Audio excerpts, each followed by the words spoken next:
Hi అండి, welcome to our channel. ఈరోజు వచ్చేసి చికెన్ కర్రీ చేస్తున్నాను అనమాట. ఎంతగానో ఇష్టపడే మన ఆంధ్ర వాళ్ళ స్టైల్లోనే నేను చేస్తున్నానండి. అదిగాక ఈరోజు వచ్చేసి సండే కాబట్టి నేను ఈ సండే బ్లాగ్ అనేది టైం లేక ఈరోజు పెడుతున్నానండి. నేనైతే హాఫ్ కిలో చికెన్ తీసుకున్నాను. దానికైతే నేను 2 ఉల్లిపాయలు తీసుకున్నానండి పెద్దవి. ఆయిల్ అయితే కొంచెం హీట్ అయింది కదా, ఇప్పుడైతే నేను మూకుట్లో ఆయిల్ వేసేసుకొని ఆయిల్ హీట్ అయిన తర్వాత ఆనియన్స్ అనేది వేస్తున్నాను. ఆనియన్స్ అనేవి చిన్నగా ఉండాలండి, మరి సన్నగా కాకుండా మరి మీడియం సైజులో కాకుండా కొంచెం మైన్గా కట్ చేసుకోండి. ఎందుకంటే మనం ఆయిల్లో డీప్ ఫ్రై చేసేటప్పుడు ఏంటంటే బాగా మగ్గిపోతాయి అన్నమాట. మరీ సన్నగా ఉన్నాయనుకోండి అవి అంటుకుంటాయి మాడంటుతాయి తొందరగా. నేనైతే మీడియం సైజ్ అనేది తీసుకున్నానండి. అలాగే కొంచెం వేగాయి కదా ఆనియన్స్ అనేవి. ఇప్పుడైతే అల్లం వెల్లుల్లి పేస్ట్ తీసుకుంటున్నాను. నేను ముందైతే పట్టి పెట్టుకున్నానండి అల్లం వెల్లుల్లి పేస్ట్. అల్లం వెల్లుల్లి పేస్ట్లో నేను దాల్చిన చెక్క, లవంగా, కొత్తిమీర, అలాగే కొంచెం సాల్ట్, అలాగే పసుపు, కొంచెం కొత్తిమీర వేసి నేను మిక్సీ పట్టేసుకొని పక్కన పెట్టుకున్నానండి. అప్పటికప్పుడు పట్టుకొని మసాలా వేసుకుంటే చాలా అంటే చాలా బాగుంటుందండి. కర్రీ అయితే టేస్టీగా ఉంటుంది. ఆ స్మెల్ చాలా డిఫరెంట్గా ఉంటుందన్నమాట. బయట నేను ఎక్కువగా ప్రిపేర్ చేయడంలో అసలు తెప్పియను కూడా నేను బయట మసాలాలు అన్నీ నేను హోల్సేల్గానే గరం మసాలా అయినా, అల్లం వెల్లుల్లి పేస్ట్ అయినా, జీరా పౌడర్ అయినా, ధనియాల పౌడర్ అయినా అన్నీ నేను ఇంట్లోనే ప్రిపేర్ చేసుకుంటాను అనమాట. ఎందుకంటే అవి బయట ఎలా ప్రిపేర్ చేస్తారో తెలియదు కదా, మనకి ఇంట్లో అయితే అన్ని రకాలుగా ఉంటాయి కాబట్టి మనకి వీలు కుదిరినప్పుడు అన్నీ ఒకసారి చేసి పెట్టేసుకుంటే మనము ఎప్పుడు కర్రీ చేసుకున్నా అప్పుడు వేసుకుంటే మంచి సువాసన ఉంటుందండి కర్రీ అయితే. ఈ పచ్చి వాసన పోయేంత వరకు నేను వేగనిచ్చాను. ఇప్పుడైతే కొంచెం వాటర్ వేస్తున్నాను అనమాట. అడుగంటుతుంది. మీరు చూసి స్లిమ్లో పెట్టేసుకొని కొంచెం జాగ్రత్తగా కలపండి.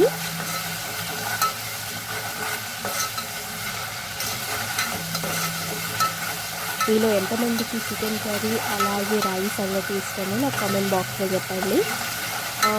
ఇంకొక విషయం చెప్పడం అండి, ప్రతిసారి అడుగుతున్నానని కాదు, కొత్త వాళ్ళు చూస్తున్నట్లయితే మన ఛానల్ని సబ్స్క్రైబ్ చేయండి. అలాగే సబ్స్క్రైబ్ చేస్తున్న వాళ్ళైతే ప్రతి ఒక్కరూ లైక్ చేసి కామెంట్ చేయండి. మీరు చేసే ప్రతి ఒక్క వీడియో కామెంట్కి నాకు ఎంతో మోటివేషన్గా ఉంటుంది. ఇప్పుడైతే నేను హాఫ్ కిలో చికెన్ తీసేసుకొని మొత్తం క్లీన్ చేసేసి పెట్టుకున్నాను కదా, అదైతే నేను దీంట్లో యాడ్ చేస్తున్నానండి.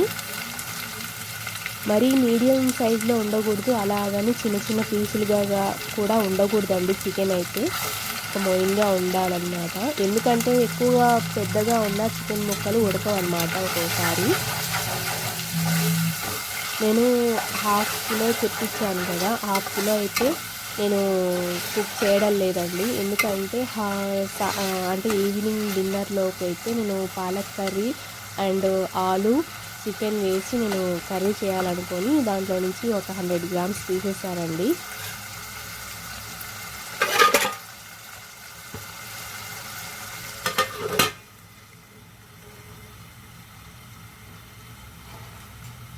ఇప్పుడు ఒక 5 నిమిషాలు మూత పెట్టేసి ఒక మీడియం ఫ్లేమ్లో పెట్టేసి స్టవ్ అనేది ఏం కదలియకుండా అట్నే వదిలేయండి. ఒక 5 నిమిషాలు మాత్రమే.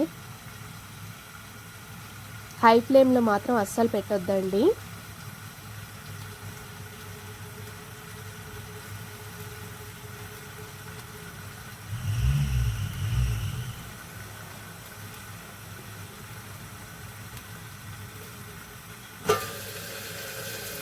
ఇప్పుడైతే నేను ఒకసారి మూత తీస్తాను. ఎందుకంటే దీంట్లో ఆల్రెడీ వాటర్ అనేది పైకి వస్తాయండి చికెన్లో నుంచి. అందుకే నేను ఎక్కువ అయితే వాటర్ అనేది వేయలేదు. ఇప్పుడు చూసారా మసాలా అంతా అడుగంటుకున్నట్టుగా అనిపిస్తుంది నాకైతే.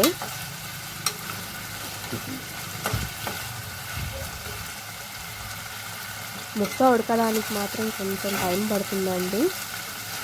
ఇప్పుడు వచ్చే అసలు చికెన్ అనేది అంతగా టేస్ట్ ఉండడం లేదండి, ఎందుకో మరి తెలియదు. ప్రతిదానికి ఇంజక్షన్లు వేసి అవి బాగా త్వరగా అంటే పెరగాలని ఫామ్స్లలో ఎక్కువగా యూజ్ చేస్తున్నారనమాట ఇన్ని కెమికల్స్ అలాగే కెమికల్స్ అనమాట. అది మనం తిని ఆరోగ్యాలు చెడిపోతున్నాయి నాకు అనిపిస్తుంది. ఎందుకంటే ఇంత ముందులాగా మన అమ్మమ్మ వాళ్ళు మన నాన్నమ్మ వాళ్ళు అంత ఇదిగా అసలు ఉదయాన్నే లేచి పనులు చేసుకొని చక్కగా పొలం పనులకు వెళ్ళి ఎంత ఆరోగ్యంగా ఉండేవాళ్ళు. కానీ మనం ఈ జనరేషన్లో మాత్రం ఇలా ఉన్నామంటే అది మనం యూజ్ చేసే కెమికల్ అలాగే మనం పండించే ఆహారం కల్తీ అయిపోయి మనం ఇలా అయితే చిన్న చిన్న పనులు చేసినా కూడా అలసిపోతున్నామండి. నేనైతే దీంట్లో ఉప్పు యాడ్ చేశాను, అలాగే కొంచెం పసుపు అనేది యాడ్ చేశానండి. చేసుకునేది ఏ వంట అయినా అండి కొంచెం నీట్గా చేసుకుంటే అది మనము తినే ఆహారం కాబట్టి చాలా అంటే చాలా హెల్తీగా మంచిగా ఉంటుందండి. ఎలా పడితే అలా చేస్తారనమాట బయట హోటళ్ళల్లో. ఎప్పుడు ఎక్కువగా తినకండి, థ్రోట్ ఇన్ఫెక్షన్ అనేది వస్తుందన్నమాట. ఏదో రుచిగా ఉంది కదా అని మనం తింటాం, కానీ వాళ్ళు ఎలా యూజ్ చేస్తారో ఆయిల్స్ కానీ అలాగే మనం వేసుకునే మసాలాలు, వాళ్ళు వేసే మసాలాలు చాలా అంటే చాలా డిఫరెంట్గా ఉంటాయన్నమాట. ఏంటంటే ఒక్కసారి ఏదైనా ప్రాబ్లం వచ్చిందంటే మనం పెట్టే 200 బిర్యానీ కంటే మనం పెట్టే 2000 3000 ఎక్కువ అండి బయట హాస్పిటల్లో. బ్యాచిలర్స్కి అయితే అసలు చెప్పాల్సిన అవసరమే లేదు. ఎందుకంటే ఇంటి ఫుడ్ వాళ్ళు మిస్ అవుతుంటారు కాబట్టి కొంచెం వీలు కుదిరినంత వరకు మీరు యూట్యూబ్లో చూసి ఇంట్లో రూమ్లో చేసుకోవడం మంచిదండి. ఎందుకంటే బయట తినే తిండి కొంచెం మంచిది కాదు, ఎప్పటికీ అవాయిడ్ చేయండి కొంచెం. ఇప్పుడు దీంట్లో అయితే నేను కారం వేస్తున్నానండి. టేస్ట్కి తగ్గట్టు తీసుకోండి కారం, సాల్ట్ అనేది. చికెన్ కర్రీలోకి అయితే కొంచెం స్పైసీగానే ఉంటే బాగుంటుందండి.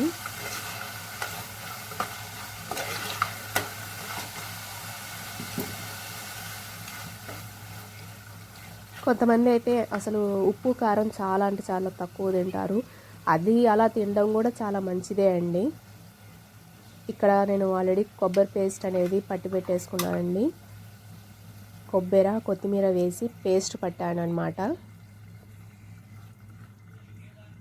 ఎక్కువ వేసినా కొంచెం గ్యాస్ ట్రబుల్ ప్రాబ్లం అండి. గ్యాస్ ట్రబుల్లో ఏంటంటే కొబ్బరి మసాలా కాబట్టి తొందరగా అసలు కడుపంతా ఉబ్బరంగా ఉండి అసలు చాలా అంటే చాలా సఫర్ అవ్వాల్సి వస్తుంది. నేనైతే కొంచెం తక్కువే వేస్తున్నాను కొబ్బరి పేస్టు. ఏంటంటే మనము తీసుకున్న క్వాంటిటీ కొంచెం తక్కువ కాబట్టి దానికి తగ్గట్టే కొబ్బరి మసాలా అనేది తీసుకోవాలండి.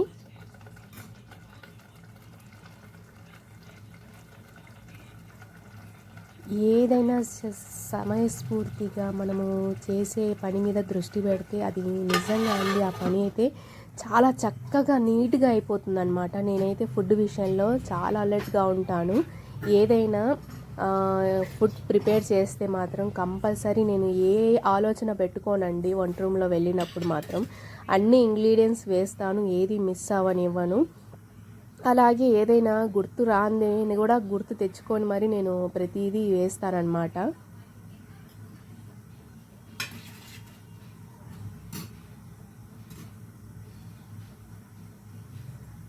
వేడి వేడి రాగి సంగటిలో మనం చికెన్ కర్రీ వేసుకొని తింటుంటే చాలా అంటే చాలా టేస్టీగా ఉంటుందండి. ట్రై చేయండి. ఎవరు అంటే నాకు తెలిసి మా పల్లెటూర్లలో ఎక్కువగా చికెన్ కర్రీ, అలాగే జొన్న రొట్టె, అలాగే రాగి సంగటి అంటే ఎక్కువగా లైక్ చేస్తారనమాట మా సైడు. చపాతీ ఏంటంటే సిటీలో ఉన్న వాళ్ళకి మాత్రమే ఎక్కువగా ఇష్టపడతాను. ఇక్కడైతే నేను చిన్న గ్లాస్లో ఒక వాటర్ అనేది తీసుకున్నానండి. గ్రేవీ అనేది మనకు కావాల్సినంత పెట్టుకోవచ్చండి. మరీ పల్చగా కాకుండా మరీ థిక్గా కాకుండా మీడియంగా పెట్టుకుంటే, మరీ చారులాగా ఉన్నా కూడా నా ఇష్టం ఉండదండి, కలుపుకోవడానికి కొంచెం ఇబ్బందిగా ఉంటుంది. అందుకే నేను కొంచెం మీడియంగానే పెడుతున్నాను అనమాట.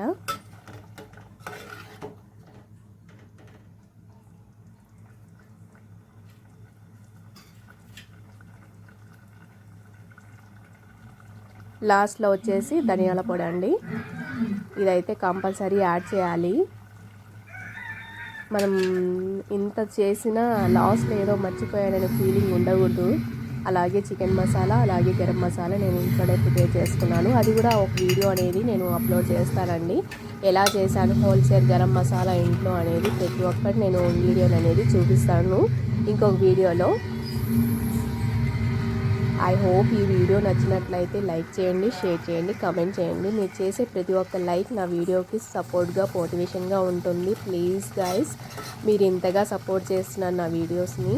ఇంకా సపోర్ట్ చేస్తే నాకు ఇంకా హ్యాపీ అండి. మీ వల్ల ఇంకా రీచ్ అయ్యే కొంచెం గోల్ ఉంది నాకు. ఆ గోల్ కూడా రీచ్ అవుతాను మీ వల్ల. మీ బ్లెస్సింగ్స్ నాకు ఎప్పుడు ఇలాగే ఉండాలి.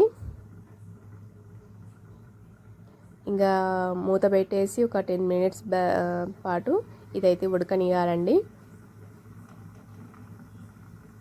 ఒకసారి అయితే నేను లిడ్ అనేది ఓపెన్ చేసి చూస్తాను, ఎక్కడ దాకా కుక్ అయిందో మనము చూస్తే ముక్క అనేది పట్టుకోగానే విరిగిపోవాలండి. అలా అయితే కుక్ అనేది బాగా అయినట్లు. దాంట్లోకి అయితే నేను చపాతీ ప్రిపేర్ చేస్తున్నాను అనమాట. ఏంటంటే నైట్ కదా, రాగి సంగటి తినబుద్ధి కాదు. అప్పటికప్పుడు డిసిజన్ అనేది మార్చేసుకున్నాము. మధ్యాహ్నం అయితే తినబుద్ధి అవుతుందండి, నైట్ కాబట్టి కొంచెం చేయడం ప్రాసెస్ కాబట్టి అది. అందుకే నేను చపాతీ పిండి హాఫ్ అన్ అవర్ ముందే నేను నానబెట్టాను. చపాతీలు అనేది చాలా సాఫ్ట్గా ఉంటాయి. ఇక్కడ చూసారా పొగలు వస్తున్నాయి అంటే మన కర్రీ అనేది ఆల్మోస్ట్ కుక్ అయిందని నాకు అర్థమైపోయింది. ఇంకా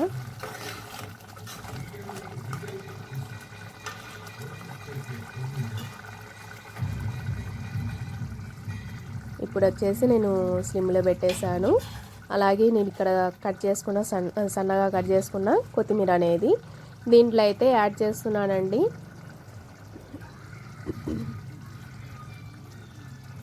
చాలా అంటే చాలా టేస్టీగా గుమగుమలాడే చపాతీతో మనము నైట్ తింటూ ఉంటే, అలాగే ఆనియన్ అనేది సర్వ్ చేసుకొని నిమ్మకాయ పిండుకొని తింటుంటే చాలా అంటే చాలా టేస్టీగా ఉంటుందండి. ఆల్మోస్ట్ నేను అనుకుంటున్నాను మన సబ్స్క్రైబర్లలో ఇలా చపాతీతో పాటు తినేవాళ్ళు చాలామంది ఉంటారనమాట. వాళ్ళకి మాత్రం నోరు ఊరుతుందని నాకు అర్థమైపోయింది.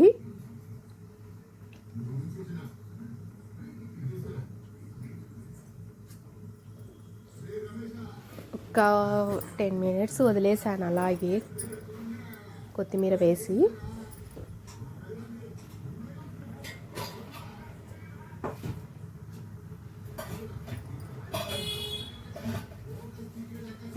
ఇంకేంటంటే విశేషాలు, బయట స్ట్రీట్ ఫుడ్ మాత్రం అస్సలు యూజ్ చేయొద్దండి. ఏది కూడా పిల్లలకు పెట్టొద్దు. ఎందుకంటే వాళ్ళ ఆయిల్ అనేది 2-3 డేస్ దాకా అలాగే స్టాక్ పెట్టి ఫ్రైడ్ రైస్ కానీ అలాగే నూడిల్స్ కానీ మీల్ మేకర్ అంతగా మంచిది కాదండి. ఎందుకంటే థైరాయిడ్ ప్రాబ్లమ్స్ అనేవి వస్తున్నాయి. ఇంతకుముందు తినేవాళ్ళు కానీ ఇప్పుడైతే అవాయిడ్ చేస్తున్నారు. ప్లీజ్ దయచేసి మీల్ మేకర్ అనేది కొంచెం హెల్త్కి మంచిది కాదు. అలాగే దాంట్లో కూడా మీల్ మేకర్లలో కల్తీ అనేది జరుగుతుంది. పిల్లలకి ఎట్టి పరిస్థితుల్లో కూడా పెట్టకండి. నూడిల్స్ అలాగే స్ట్రీట్ ఫుడ్, ఫ్రైడ్ రైస్ ఇలాంటివి అస్సలు యూజ్ చేయొద్దండి. ఇంట్లోకి కూడా తీసుకురావద్దు. కావాలంటే ఇంట్లో ప్రిపేర్ చేసి పిల్లలకి ఇవ్వండి. మాత్రం పిల్లలకి హెల్త్కి అంత మంచిది కాదు. అలాగే పెద్దవాళ్ళకు కూడా ఎక్కువగా థ్రోట్ ఇన్ఫెక్షన్స్ అనేవి వస్తున్నాయండి. అలా అయితే మనము మన హెల్త్ని మనం పాడు చేసుకున్న వాళ్ళు అవుతాం. ఒక 100 రూపాయలని ఫ్రైడ్ రైస్ వస్తుంది కానీ అని తెచ్చుకుంటాము, కానీ దానివల్ల వచ్చే ప్రాబ్లమ్స్ వేరే అండి. ఇక్కడైతే కర్రీ అయితే ఆల్మోస్ట్ కుక్ అయిపోయిందనమాట. లైక్ చేసి వీడియోని సపోర్ట్ చేయండి అబ్బా, నేను ఇంతగానే కష్టపడుతున్నాను. అలాగే నేను ఇక్కడైతే చపాతీ కోసం ప్రిపేర్ చేసుకున్న ఆట అనేది పక్కన పెట్టేసుకున్నాను. ఇక్కడైతే ప్యాన్ పెట్టేశాను. మరి చికెన్ కర్రీ ఉన్నప్పుడు చపాతీ కూడా ఉండాలి కదబ్బా, అందుకని నేను చపాతీ కూడా ప్రిపేర్ చేసి మీకు చూపిస్తున్నాను అనమాట. 2 కాంబినేషన్ ఎలా ఉంటుందో మీకు తెలియంది కాదు. అలాగే నేను చేసిన ఈరోజు రెసిపీ అనేది మీకు చూపించాలని కంపల్సరీ నేను వీడియో అనేది లెంత్ ఎక్కువైనా కంపల్సరీ ఈరోజు యాడ్ చేయాలని చేశానండి. ఇదనేది నేను అంటే ప్యాన్ అనేది కడిగానండి నీట్గా. ఎప్పటికప్పుడు ప్యాన్స్ అనేవి కడిగి పెట్టేసుకోండి. ఎందుకంటే క్లీనింగ్ లేకపోతే లేని జబ్బులు మనం కొని తెచ్చుకున్న వాళ్ళు అవుతాం. దయచేసి హాస్పిటల్ పాలు అవ్వద్దు. ఇప్పుడు చిన్న జ్వరం వచ్చినా వాళ్ళు ఎంత బిల్లు వేస్తున్నారు. కాబట్టి మనం తినే తిండి ఆహారం కలుషితమైన వాటికి నీట్గా మనం చేసుకొని తింటేనండి ఈ రోజులలో. నేనైతే ఇక్కడ పిండి కలిపి అలాగే రౌండ్ చేసేసి పెట్టేసుకున్నాను, రోల్ చేసి. ఆయిల్ అయితే ఇప్పుడు వేయకూడదండి, ఎందుకంటే ఒక సైడ్ అనేది బాగా కాలాలన్నమాట. కాలిన తర్వాత రెండో సైడ్ టర్న్ చేసేటప్పుడు వేసుకోవచ్చు, లేదా ఒకసారి కింద కాలింది కదా అని కూడా మనము వేసి చూడవచ్చు. నేనైతే ఆయిల్ అనేది ఎక్కువగా యూజ్ చేయను, ఇంట్లో అయితే బటరే యూజ్ చేస్తాను, ఎందుకంటే టేస్ట్ బాగుంటుందండి. ఎవరికి అంటే ఒకసారి టేస్ట్ బాగుందని అనుకుంటే మీరు యాడ్ చేసి చూడండి. లేదు మేము తినగలగలేము అని అనుకునే వాళ్ళైతే స్కిప్ చేసేసేయండి. నేనైతే అమూల్ బటర్ మాత్రమే యూజ్ చేస్తాను. పక్కన అయితే నేను పెట్టేసుకున్నాను కాబట్టి లూజ్గా అయితే నేను తీసుకోను.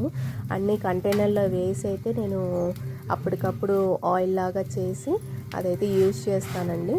చూసారా, చపాతీ అనేది బాగా పొంగుతుంది. మనం చపాతీ పిండి అనేది అప్పటికప్పుడు కలిపి చపాతీ వేస్తే చాలా గట్టిగా ఉంటుందండి. అదే హాఫ్ అన్ అవర్ ముందు మనము కలిపి పెట్టుకుంటే చాలా అంటే చాలా సాఫ్ట్గా ఉంటాయండి చపాతీస్ మాత్రం. బటర్ మనం బాగా వేయకూడదు, అలా అని ఎక్కువగా కూడా మనము తినకూడదండి, లైట్గా వేసుకుంటే చాలు. ఏంటంటే చపాతీలోకి అయితే మనం ఎంత వేసినా కనపడదు, ఎందుకంటే అది బాగా పీల్చేస్తుంది కాబట్టి చపాతీ. వేడి వేడి చపాతీ చల్లటి వాతావరణంలో చికెన్ కర్రీ వేసుకుంది ఏంటంటే ఆహా! ఎంతమంది చికెన్ లవర్స్ ఉన్నారో కామెంట్ బాక్స్లో చెప్పండి అబ్బా.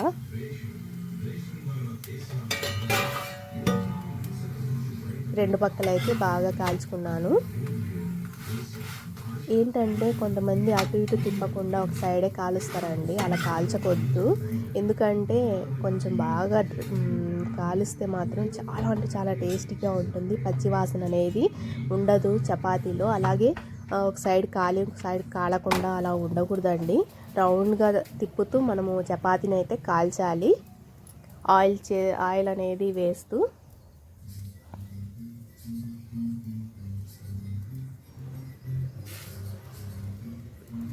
మ్యాక్సిమం నేనైతే ఎప్పుడో మాస్కి పుణ్యానికి అయితే నేను టైర్డ్గా ఉన్నప్పుడు, ఏదో అసలు ఇంట్లో అయితే చేయబుద్ధి కాలేదా అన్నప్పుడు మాత్రమే నేను బయట ఫుడ్ అనేది ప్రిపేర్ చేస్తానండి. ఏంటంటే నేను ఎక్కువగా లైక్ చేయను, అది కూడా తెప్పిస్తే ఒక్క ప్యాకెట్ తెప్పిస్తాను తప్ప ఎక్కువ కూడా నేను తెప్పియనండి. అంటే స్ట్రీట్ ఫుడ్లో దొరికి ఎక్కువగా నూడిల్స్ అయితే నేను అవాయిడ్ చేస్తానండి, అస్సలు నేను తెప్పియను. ఫ్రైడ్ రైస్ మాత్రం ఏంటంటే రైస్తో కుక్ చేస్తారు కాబట్టి ఓకే, ఒక 20% తినొచ్చు నాకైతే అనిపిస్తుంది. కాకపోతే ఏంటంటే మరీ అంత లేని పరిస్థితి అయితే నేను ఎప్పుడూ లేదండి. ఏంటంటే జ్వరం వచ్చినా కూడా నేను ఇంట్లోనే ప్రిపేర్ చేస్తాను. ఎప్పుడైనా తినాలి అన్నప్పుడు మాత్రం ఇంకా తప్పదు, ఇంకా ఎక్కడైనా వెళ్ళొచ్చినప్పుడు జర్నీ చేసినప్పుడు అయితే అప్పుడైతే తెప్పిస్తానండి. మరీ నేను తెప్పియను అని నేనైతే అన్ను, కొంచెం జాగ్రత్తగా దాంట్లో హాఫ్ తిన్నా చాలండి.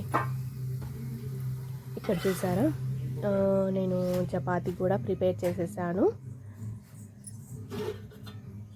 ఇప్పుడైతే నేను చికెన్ కర్రీ అనేది పక్కకు తీసి పెట్టేసుకున్నానండి. ప్యాన్ అనేది దూరంగా పెడదాము, ఎందుకంటే మనము అటు ఇటు తిరిగే టైంలో కొంచెం హీట్గా ఉంటుంది కాబట్టి. ప్యాను సడన్గా కాలిందంటే ఇంక అంతే, ఈ చలికి చాలా అంటే చాలా పెయిన్గా ఉంటుంది, అందుకే దూరంగా తీసుకెళ్ళి పెట్టేశానండి. సడన్గా కాలుద్దు, అది మనం ఎక్స్పెక్ట్ కూడా చేయము. ఇప్పుడైతే నేను చపాతీలో చికెన్ కర్రీ అనేది సర్వ్ చేస్తున్నానండి. ఎలా ఉందో టేస్ట్ అయితే నాకు తెలిసి బ్రహ్మాండంగా కుక్ చేస్తాను. రాయలసీమలో అయితే మా రాయలసీమ చికెన్ కర్రీ అంటారు, ఆంధ్ర వాళ్ళైతే ఆంధ్ర స్టైల్ చికెన్ కర్రీ అంటారు. లైక్ చేసి వీడియో షేర్ చేయండి అబ్బా.